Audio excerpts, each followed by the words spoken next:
Welcome back. Nalanda English 24 में आपका फिर से स्वागत है। आज हम क्लास 12th की इंग्लिश की बुक फ्लेमिंगो का चैप्टर फर्स्ट पढ़ेंगे, जिसका पार्ट 1 मैंने पढ़ा दिया है। उसका पार्ट 2 जो कि शुरू हो रहा है। पार्ट 2 आपका शुरू हो रहा है पैसेज नंबर 2 से। पहले एक एक शब्द की हिंदी जान लेते हैं, फिर उसके बाद जो है उसको एक लाइन में अर्थ बताते हैं। When I passed the town hall, there was a crowd in front of the bulletin board. When means होता है जब, I means होता है मैं, past का मतलब होता है गुजरा, the town hall का मतलब होता है टाउन हॉल से। जब मैं टाउन हॉल से गुजरा, टाउन हॉल को आप हिंदी में सभागार भी कह सकते हैं। जब मैं टाउन हॉल से गुजरा, there was a crowd in front of the bulletin board. There means वहाँ, वाज मतलब थी। एक देयर इंट्रोडक्टरी भी होता है जिसका वहाँ अर्थ नहीं निकालते हैं, वो सब्जेक्ट के स्थान पे यूज होता है। यहाँ आप वहाँ कह सकते हैं। There was a crowd in front of the bulletin board. There means होता है वहाँ, वाज मतलब थी, आ मीन्स एक, क्राउड मीन्स होता है भीड़, इन फ्रंट ऑफ का मतलब होता है के सामने, द बुलेटिन बोर्ड का मतलब होता है सूचना पट। वहाँ सूचना पट के सामने एक भीड़ थी। फॉर क्योंकि, द लास्ट 2 ईयर्स पिछले 2 साल से। फॉर मीन्स होता है क्योंकि, वैसे तो फॉर मतलब से होता है, फॉर मतलब के लिए होता है, लेकिन यहाँ पर क्योंकि होगा क्योंकि वो सेंटेंस के स्टार्ट में आ रहा है। फॉर क्योंकि, द लास्ट 2 ईयर्स पिछले 2 साल से। लास्ट मीन्स होता है पिछले, टू मतलब होता है 2, ईयर्स का मतलब होता है वर्ष, पिछले 2 साल से। All our bad news had come from there. All means होता है सभी, और मीन्स होता है हमारी, बैड मतलब होता है बुरी, न्यूज मतलब होता है खबरें या समाचार, हैड कम मतलब आई थी, फ्रॉम मतलब से, देयर मतलब होता है वहाँ। क्योंकि पिछले 2 साल से सभी हमारी बुरी खबरें वहीं से आई थी। एक बार इसका अर्थ देख लेते हैं लाइन में। जब मैं टाउन हॉल से गुजरा तो वहाँ बुलेटिन बोर्ड के सामने एक भीड़ थी, क्योंकि पिछले 2 साल से हमारी सभी बुरी खबरें वहीं से आई थी। द लोस्ट बेटल्स, अब वो खबरें कौन कौन सी हैं देखिए, डैश करके आगे बताया गया है। The lost battles, the means कुछ नहीं, आर्टिकल है। लॉस्ट का मतलब होता है खोया हुआ, बेटल्स का मतलब होता है युद्ध, खोया हुआ युद्ध। एक दूसरी खबर आई थी वहां से, वही जो सूचना पट लगा था, वहीं से सारी खबरें आती थी, अर्थात उसी पर छपती थी, उसी पर लिखा जाता था, उसी पर पब्लिश किया जाता था। तो वहीं से लोगों को जानकारी होती थी कि देश में क्या चल रहा है, उनके यहाँ क्या चल रहा है। दूसरी खबर थी द ड्राफ्ट, सेना में जबरदस्ती भर्ती का आदेश जो होता है उसे ड्राफ्ट कहते हैं। तो पहली खबर आई थी द लॉस्ट बेटल्स, खोए हुए युद्ध का समाचार। द ड्राफ्ट, सेना में जबरदस्ती भर्ती करने का आदेश। फिर उसके बाद नेक्स्ट न्यूज थी the orders of the commanding officer. The orders means होता है आदेश, ऑफ मतलब काकी के, द कमांडिंग ऑफिसर्स का मतलब होता है कमांड करने वाले ऑफिसर्स। मीन्स जो ऑफिसर्स आदेश देते थे उनके ऑर्डर्स भी वहीं पर छपा करते थे, वहीं पर पब्लिश हुआ करते थे। And I thought to myself, and means और, आई मीन्स मैंने, थॉट मतलब होता है सोचा, टू माई सेल्फ मीन्स होता है स्वयं से। मैंने स्वयं से सोचा, विदाउट स्टॉपिंग बिना रुके, विदाउट मीन्स के बिना, स्टॉपिंग का मतलब होता है रुके। मैंने बिना रुके स्वयं से सोचा, वाट can be the matter now. तो जो फ्रेंच है, जो लड़का जा रहा है, वो स्वयं से सोच रहा है कि आज मामला क्या हो सकता है। कहने का मतलब what can be the matter now.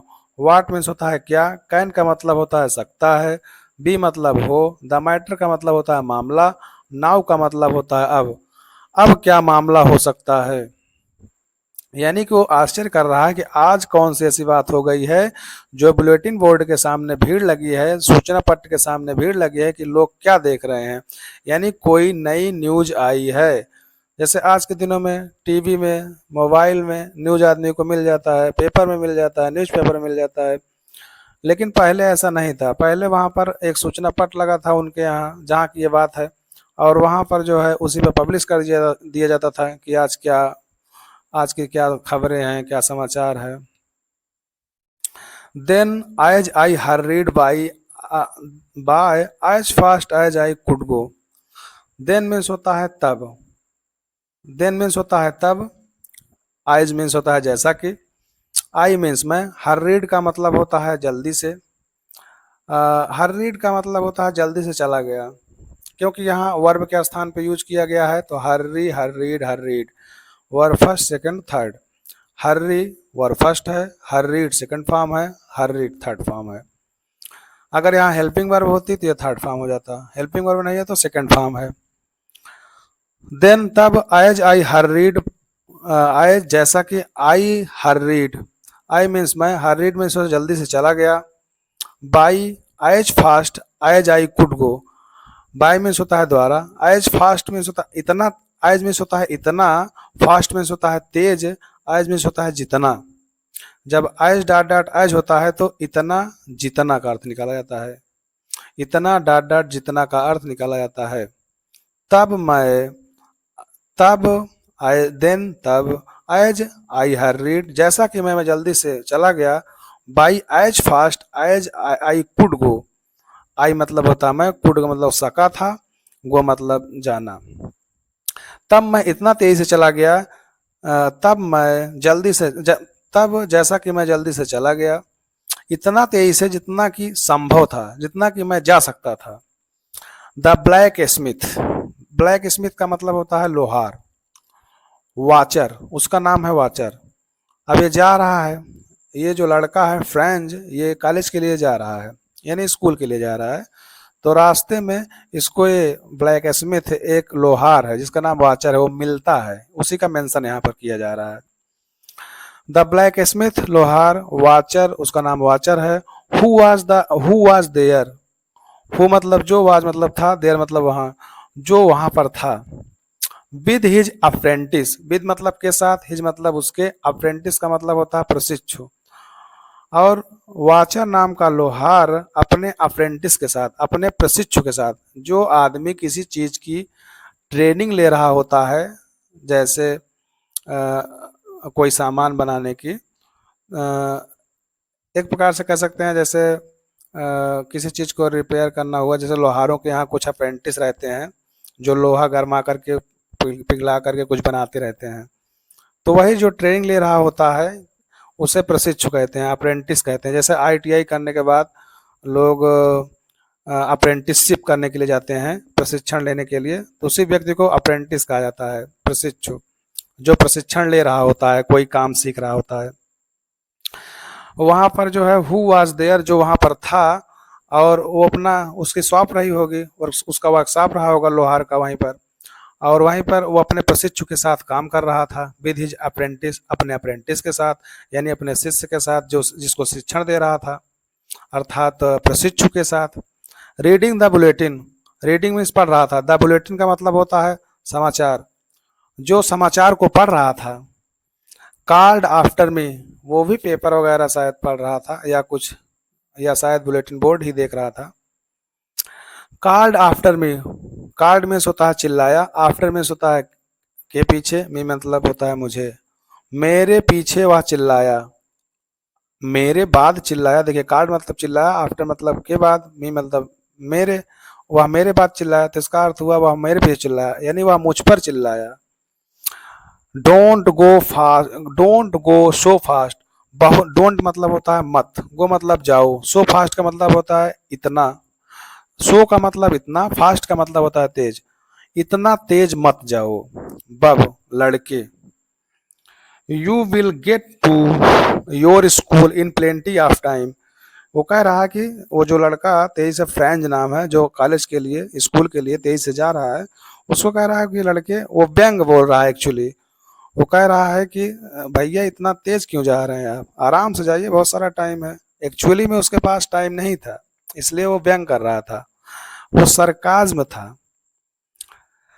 Don't go fast, don't go so fast, इतना तेज मत जाओ। बब लड़के, ये बुक पुरानी है, इसमें देखिए लिखा हुआ है लड़के, ये बुक पुरानी है, किसी के द्वारा पढ़ी गई है, इसलिए इसमें जो है मेरे पास भी यही पुरानी बुक है, तो इसमें जो है कुछ जो डिफिकल्ट वर्ड मीनिंग है उनको लिख दिया गया है। इससे हमारा कोई लेन देन नहीं है, हमको पढ़ने से और पढ़ाने से मतलब है। You will get to your school in plenty of time. You means होता है आप, विल गेट विल मतलब गागीगे, गेट मतलब पाएंगे, टू योर स्कूल मतलब होता है अपने स्कूल को, आप अपने स्कूल को पा जाएंगे। इन मतलब में, प्लेंटी का मतलब होता है पर्याप्त, ऑफ टाइम का मतलब होता है समय में, इन प्लेंटी ऑफ टाइम का पूरे का मतलब होगा पर्याप्त समय। आप अपने स्कूल को पर्याप्त समय में पा जाएंगे।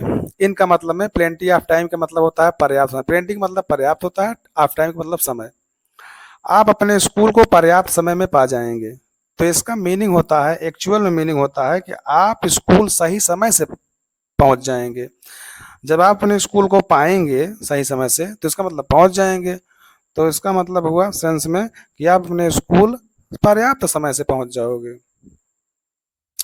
देखिए स्टूडेंट्स, ये बुक जो है पुरानी है, इसमें इस बुक को पढ़ा गया है, अभी मेरे पास यही पुरानी बुक है तो मैं पुरानी बुक से पढ़ा रहा हूँ। तो इसमें देखिए जो कुछ डिफ़िकल्ट वर्ड होते हैं उनकी वर्ड मीनिंग जिसने पढ़ा है इस बुक को, मतलब कि जो विद्यार्थी इसको पढ़ा है उसने यहाँ पर लिखा हुआ है।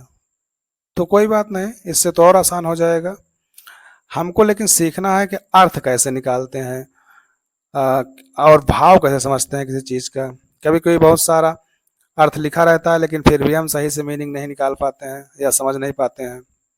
तो हमको समझना है कि मीनिंग कैसे निकाला जाता है, एक्सप्लेन कैसे किया जाता है, और हिंदी कैसे निकाली जाती है इंग्लिश की।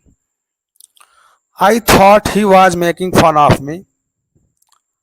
I thought he was making fun of me, comma लगा हुआ है यहाँ पर।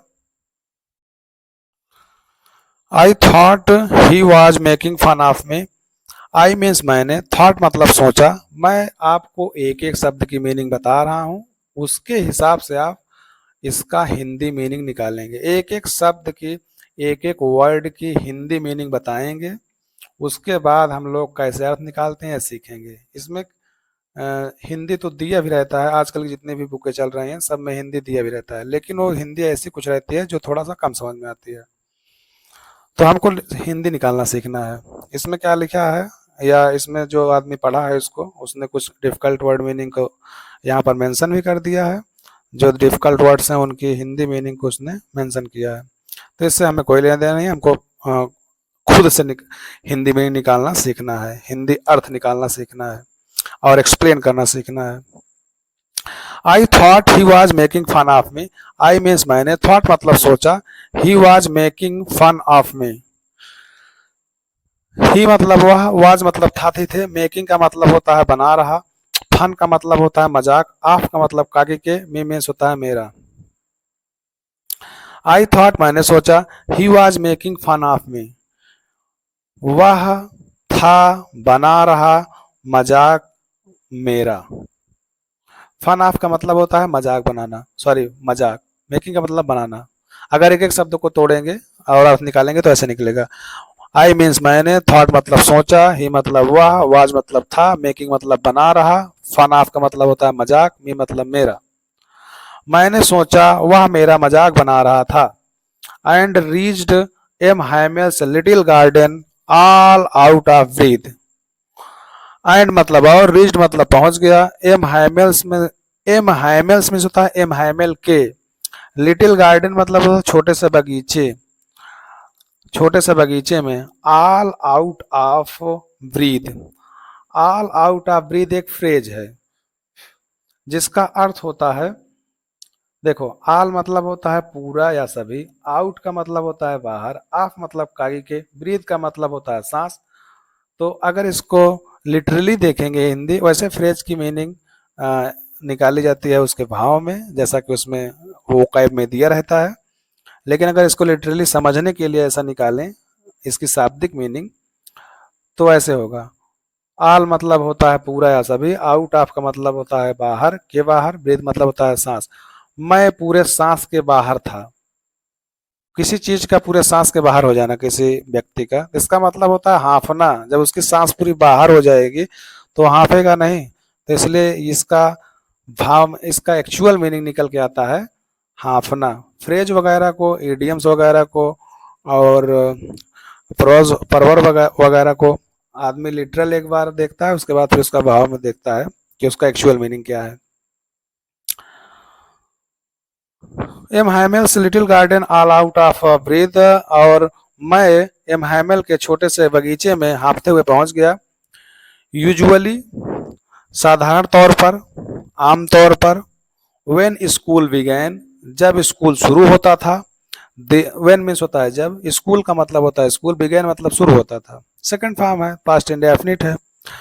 आम तौर पर जब स्कूल शुरू हुआ करता था, there was a great bustle, there means होता है वैसे तो देयर होता है इंट्रोडक्टरी, ये सब्जेक्ट के स्थान पे आता है जहां क्रिया यानी वर्ब हिंदी के सेंटेंस में जब क्रिया जब सब्जेक्ट क्रिया के पास चला जाता है तो वहां पर देयर का प्रयोग करते हैं और सेंटेंस में कुछ होना या ना होना पाया जाता है। तो एक लाइन में अगर इसको समझें तो जब इंट्रोडक्टरी देयर का प्रयोग वहां किया जाता है जब किसी सेंटेंस में, यानी कि कोई हिंदी का सेंटेंस दिया हो, उसमें उसमें सब्जेक्ट क्रिया के पास चला जाता है और उसमें किसी चीज का होना या ना होना पाया जाए तो ऐसे में देयर का प्रयोग करते हैं। और ऐसे में वहां पर वहां का अर्थ भी नहीं निकाला जाता है। अगर यहाँ भाव बन रहा है तो आप वहां का अर्थ निकाल सकते हो।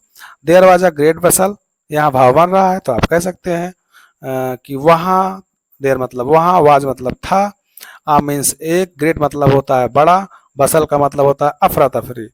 जब आदमी, देखो अफरा तफरी इसमें लिखा है यहाँ पर, लेकिन इसको समझो कि अफरा तफरी क्या होता है, हम इसको आपको समझाएंगे।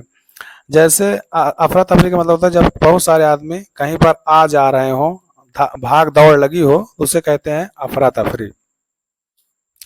तो इससे मतलब नहीं, हमको समझना है अपने अकॉर्डिंग, मीन्स हम आपको एक्सप्लेन करेंगे कि किस शब्द का क्या मीनिंग होता है, इसमें जो किसी ने लिखा है इससे कोई मतलब नहीं हो। देयर वाज अ ग्रेट वसल, वहां एक बड़ी अफरा तफरी थी। Which could be heard out in the street, which means होता है जो, कुड का मतलब होता है सकता था या सका, बी मतलब हो, हर्ड का मतलब, ये देखिए पैसिव वॉइस है, विच कुड बी हर्ड ये पैसिव वॉइस है, जिसे कुड बी सका जा सकता था, हर्ड मतलब सुना, जिसे सुना जा सकता था, ये पैसिव वॉइस में है। क्योंकि देखिए यहाँ पर सब्जेक्ट, उसके बाद हेल्पिंग वर्ब, उसके बाद बी, वर्ब थर्ड, ये स्ट्रक्चर होता है पैसिव वॉइस का। तो इसको पैसिव वॉइस में अर्थ भी निकालेंगे। जिसे सुना जा सकता था, कहाँ, out in the street, out मतलब होता है के बाहर, इन मतलब आउट मतलब बाहर, इन मतलब में, द स्ट्रीट का मतलब होता है गली, जिसे बाहर गली में सुना जा सकता था। The opening and closing of desk, the opening का मतलब होता है खोलना, एंड मतलब और, क्लोजिंग का मतलब होता है बंद करना, ऑफ डेस्क का मतलब होता है डेस्क का, डेस्क जो कॉलेज में स्कूल्स में लगी रहती हैं, तो ये इस तरह की डेस्क बेंच नहीं है जिस तरह के हमारे आपके कॉलेजों स्कूलों में देखा जाता है। ये थोड़ा सा एडवांस स्कूल है। यहाँ पर जो बेंच है, सॉरी बेंच तो बैठने के काम आती है, जो डेस्क है उसमें नीचे एक आप देखे होंगे ऐसे दराज टाइप का होता है, जिसमें से काउंटर टाइप का होता है, उसमें नीचे आप कोई चीज रखते हैं, खींचते हैं तो निकलता है, और उसमें कुछ सामान रख सकते हैं आप, और उसको फिर अंदर उस धक्का दे देंगे तो बंद हो जाएगा। तो वही चीज है। तो ये कह रहे हैं विच कुड बी हर्ड, जिसे सुना, उस दिन जब वो गया था स्कूल, प्राय जब स्कूल शुरू हुआ करता था तो देयर वाज अ ग्रेट वसल, वहां एक बहुत ज्यादा अफरा तफरी रहती थी। मतलब आम तौर पर जब स्कूल खुला करता था तो वहां पर एक बड़ी अफरा तफरी हुआ करती थी, जिसे बाहर गली में सुना जा सकता था। The opening and closing of the desk, desk का खोलना और बंद करना, बच्चे अपना खोलते रहते थे, डेस्क खोलते थे, बंद करते थे, तो उसकी आवाज आती थी। लेसन्स रिपीटेड, पाठों को रिपीट किया जाता था। इन यूनिजॉन, एक स्वर में, इन मतलब में, यूनिजॉन का मतलब होता है एक स्वर में लेसन्स को लोग रिपीट करते रहते थे, बच्चे रिपीट किया करते रहते थे। वेरी लाउड, बहुत तेजी से, with our hands over our ears to understand better and better. With our hands, अपने हाथों से। वो लोग लेसन्स को बहुत एक ही स्वर में बहुत तेज से रिपीट किया करते रहते थे। बच्चे हैं तो वो लोग एक साथ में ही पढ़ते हैं और शोर मचा के पढ़ते हैं, तब जाकर के, क्योंकि वो रट्टा मारते हैं। और वो अपने हाथ जो है, आवर हैंड्स, अपने हाथों को ओवर आवर ईयर्स, और अपने हाथों से अपने कानों को ढक लेते थे। टू अंडरस्टैंड बेटर, अच्छे से समझने के लिए। टू अंडरस्टैंड मतलब समझना, बेटर मतलब होता है अच्छे से समझने के लिए वो लोग अपने कानों को बंद कर लेते थे। And the teacher's great ruler rapping on the table, and means, और द टीचर्स ग्रेट रूलर, और जो एंड मीन्स होता है और, द टीचर्स मीन्स होता है टीचर का, ग्रेट का मतलब होता है बड़ा, वैसे महान होता है लेकिन यहाँ नहीं होगा, यहाँ बड़ा होगा। रूलर का मतलब होता है एक बड़ी स्टिक होती है जो टीचर्स अधिकतर लिए रहते हैं बच्चों को पीटने के लिए, ताकि बच्चे उससे डरे, चाहे वो पीटे ना पीटे लेकिन उसको लिए रहते हैं, जिसको आप पैमाना कह सकते हो, यहाँ आप स्टिक समझिए। और जो टीचर का ग्रेट रूलर था, जो टीचर का बड़ा रूलर था, rapping on the table, rapping का मतलब होता है टकराना, रैपिंग का मतलब, रैप का मतलब कविता करना भी होता है, जैसे हनी सिंह करते हैं। लेकिन यहाँ पर इस रैपिंग का मतलब होगा टकराना। जब बच्चे ध्यान नहीं देते हैं तो खटखटाता है डिस्क पर, ताकि उसको ध्यान दें। तो जो टीचर का रूलर था, बड़ा बड़ा रूलर था, ऑन द टेबल, टेबल पर वो टकरा रहा था, खटखटा रहे थे वो, इसका मतलब। But now it was also still, but में होता है लेकिन देखिए फ्रेंड्स, आज ऐसा नहीं है, आज कुछ अलग है। ये जो लड़का है फ्रेंच, आज जब स्कूल गया है तो आज उसको ये सारी चीजें अलग दिख रही हैं। कहने का मतलब यह है कि पहले इतना जो इन्होंने वर्णन किया है, ऊपर डिस्क्राइब किया है, ये सब आम तौर पर देखा जाता था कि टीचर पढ़ाते रहते थे, बच्चे शोर मचाते हुए पढ़ते रहते थे, यानी कि रट्टा मारते हुए पढ़ते रहते थे, और एक अफरा तफरी रहती थी, शोर को बाहर गली में सुना जा सकता था। लेकिन आज ऐसा नहीं है। But now it was also still, but means होता है लेकिन, नाउ मीन्स अब, it was also still, it means या, वाज मीन्स था, आल मतलब होता है पूरा, सो स्टिल का मतलब होता है, सो मतलब बहुत, स्टिल मतलब होता है शांत। स्टिल के कई अर्थ होते हैं। स्टिल का पहला अर्थ होता है अब भी या तब भी, स्टिल का मतलब तक भी होता है, और यहाँ पर इस स्टिल का मतलब शांत होगा। तो आइए इसका अर्थ निकालते हैं। बट लेकिन, नाउ अब, it was all so still, now मतलब अब, इट मीन्स यह, वाज मीन्स था, ऑल मतलब होता है सभी यानी पूरा, सो मतलब होता है बहुत, स्टिल का मतलब होता है शांत। लेकिन अब यह बहुत शांत था, यह पूरा बिल्कुल शांत था। I had counted on the commotion to get to my desk without being seen. I had counted on, देखो काउंट का मतलब होता है गिनना, लेकिन काउंट ऑन का मतलब होता है विश्वास करना, भरोसा करना, भरोसा होना, विश्वास होना। आई हैड काउंटेड ऑन, मुझे विश्वास था, द कमोशन, कमोशन का मतलब होता है शोर शराबा, शोरगुल, टू गेट पाना, टू माई डेस्क अपने डेस्क को, यहाँ वो डेस्क को अगर पाएगा अर्थात डेस्क के पास पहुंचेगा। To get to my desk यानी अपने डेस्क को पाना अर्थात अपने डेस्क के पास पहुंचना। विदाउट मीन्स के बिना। बीइंग मतलब होता है होना। सिंग, एक्चुअली ये बीइंग जो है ये पैसिव वॉइस में किया गया है, ये प्रेजेंट पार्टिसिपल का पैसिव वॉइस है। Without being seen, being be का मतलब होना होता है, यहाँ पैसिव में पार्टिसिपल को किया गया है। विदाउट बीइंग सीन, बिना देखे। एक लाइन में देखेंगे, आई हैड काउंटेड ऑन, मुझे विश्वास था, द कमोशन शोरगुल पर, मुझे शोर शराबे पर बिल्कुल विश्वास था कि जब शोर शराबा हो रहा होगा तो मैं चुपके से अपने डेस्क पे पहुंच जाऊंगा और मुझे टीचर नहीं देख पाएगा। I had counted on the commotion, मुझे शोरगुल पर पूरा विश्वास था।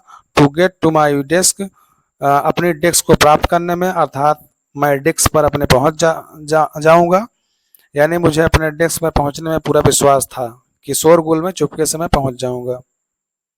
विदाउट बीइंग सीन, बिना देखे। बट लेकिन ऑफ कोर्स वास्तव में that day everything had to be as quiet as Sunday morning. That day उस दिन, एवरीथिंग प्रत्येक चीज, प्रत्येक कुछ यानी हर एक चीज, had to be as quiet, had to be as quiet as Sunday morning. ये हैड टू का यूज है, had to plus verb first होता है। प्रत्येक चीज had to be as quiet इतनी शांत थी जैसा कि रविवार की सुबह को होता है। रविवार की सुबह को इसलिए कह रहे हैं कि रविवार की सुबह को रहती है छुट्टी, तो जब छुट्टी रहती है तो जब वहाँ कोई पढ़ने वाला नहीं होगा तो वहाँ पर एकदम शांति रहेगी। तो आज जबकि पढ़ाई है तो कह रहे हैं कि इतनी शांति थी वहाँ पर, बट ऑफ कोर्स लेकिन वास्तव में दैट डे उस दिन everything had to be as quiet, प्रत्येक चीज, प्रत्येक वस्तु इतनी शांत थी जितनी कि रविवार की सुबह को होता है। अब ऐसे इसका लिटरली मीनिंग निकालेंगे तो हैड टू बी होना पड़ता था या होना पड़ा था। तो भाव में अर्थ यही बनेगा कि उस दिन प्रत्येक वस्तु को इतना शांत होना पड़ा था जितना कि रविवार की सुबह को हुआ करता था। उसके आगे देखेंगे through the window. Through the window, through मतलब होता है के माध्यम से, किसी चीज से होकर के जब हम जाते हैं देखते हैं तो उससे की अंग्रेजी, के माध्यम की अंग्रेजी थ्रू होती है। जब कोई चीज किसी चीज का मीडियम बन जाती है, जैसे देखिए थ्रू द विंडो, विंडो से, विंडो के माध्यम से। अब यहाँ थ्रू का मतलब हुआ के माध्यम से, विंडो के माध्यम से। आई सा माई क्लासमेट्स, आई मीन्स मैंने, सा मतलब देखा, माई क्लासमेट्स का मतलब होता है मैं अपने सहपाठियों को, मैंने अपने सहपाठियों को देखा। Already in their places, already मतलब होता है पहले से ही, इन दियर प्लेसेस का मतलब, इन मतलब में, दियर मतलब अपने, प्लेसेस का मतलब होता है स्थान पर। मैंने अपने क्लासमेट्स को देखा, मैंने अपने सहपाठियों को देखा, वो लोग पहले से ही अपने स्थान पर बैठे हुए थे।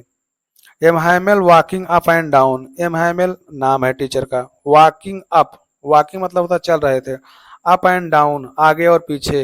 वैसे अप एंड डाउन में अर्थ निकल रहा है कि ऊपर और नीचे, लेकिन ऊपर और नीचे भी होता है, लेकिन यहाँ पर अर्थ होगा है आगे और पीछे। वह आ रहे थे और जा रहे थे, अर्थात आगे और पीछे चल रहे थे। आदमी जब क्लास में पढ़ाता रहता है तो आगे पीछे चलता रहता है। With his terrible iron ruler under his arm, और वो क्या लिए थे, with his terrible iron ruler under his arm. With मतलब के साथ, हिज मतलब अपने, टेरिबल का मतलब होता है भयावह, आयरन का मतलब होता है लोहे का, रूलर का मतलब होता है वही डंडा जो पढ़ाते समय टीचर लिया रहता है छोटे बच्चों को कंट्रोल करने के लिए। अंडर हिज आर्म, अंडर मतलब होता है के नीचे, हिज मतलब अपने, आर्म का मतलब होता है बाहों, बाँ। एमहैमेल आगे और पीछे चल रहे थे, और उस समय वो लिए क्या थे, with his terrible iron ruler, अपने, अपने भयानक, अपने भयावह, अपने खतरनाक लोहे के रूलर के साथ, जो कि अपने बाह में दाबे हुए थे, जो कि अपने बाह के नीचे लिए हुए थे, और वही लेकर के चल रहे थे आगे पीछे। I had to open the door, I मतलब होता है मुझे, हैड टू ओपन खोलना पड़ा था, हैड टू का यूज है। हैड टू वहाँ लगता है जहाँ कंपल्सन बताना हो, पास्ट की अगर कंपल्सन बता रहे हैं, मजबूरी बता रहे हैं, तो हैड टू को बुलाना पड़ता है। आई हैड टू ओपन, मुझे खोलना पड़ा था, अर्थात मुझे खोलना पड़ता था, मुझे खोलना पड़ा था, मुझे खोलना था, सब एक ही चीज है। मुझे खोलना पड़ा था द डोर, दरवाजे को, मुझे दरवाजे को खोलना पड़ा था। एंड गो, गो और मुझे जाना पड़ा था। इन बिफोर, इन मतलब में, बिफोर मतलब होता है, इन मतलब होता है अंदर, यहाँ पर अंदर होगा। मुझे दरवाजे को खोलना पड़ा था और अंदर जाना पड़ा था। बिफोर मतलब होता है के आगे, के सामने। एवरीबडी प्रत्येक व्यक्ति के सामने मुझे दरवाजा खोलना पड़ा था और अंदर जाना पड़ा था। यू कैन इमेजिन, आप, यू मतलब आप, कैन मतलब सकते हो, इमेजिन का मतलब होता है कल्पना करना, आप कल्पना कर सकते हो। हाउ आई ब्लश्ड, हाउ मतलब होता है कैसे, आई मतलब मैं, ब्लश्ड का मतलब होता है शर्मिंदा हुआ था, एंड मतलब और, हाउ मतलब कैसे, और फ्राइटेंड का मतलब होता है भयभीत, आई मतलब मैं, वाज मतलब था। अब देखिए, जब यहाँ सेंटेंस में कह सकते हैं कि यू कैन इमेजिन, आप कल्पना कर सकते हो, हाउ आई ब्लश्ड, कैसे मैं शर्मिंदा हुआ था। तो यहाँ पर कितना का भी अर्थ निकल रहा है। जैसे हाउ आई ब्लश्ड, मैं कितना शर्मिंदा हुआ था, and how frightened I was, मैं कितना भयभीत था। ये एक्सक्लेमेटरी सेंटेंस की तरह जा रहा है। जैसे कि यहाँ पर हाउ से किसी चीज की मात्रा प्रकट हो रही है कि कितना भयभीत था, मैं कितना भयभीत था। तो यहाँ पर जो है आपका पैसेज 3 कंप्लीट होता है। वीडियो का पार्ट 2 यहीं पर फिनिश करेंगे। और आप लोगों से रिक्वेस्ट है कि चैनल को सब्सक्राइब करें, वीडियो को लाइक करें, शेयर करें और कमेंट जरूर करें। चैनल का नाम है Nalanda English 24। Keep watching and keep learning. Thank you so much. Next part आपका पैसेज नंबर 4 से हम आपको नेक्स्ट पार्ट में पढ़ाएंगे, जो कि जल्द ही आपका वीडियो अपलोड होने वाला है यूट्यूब पर।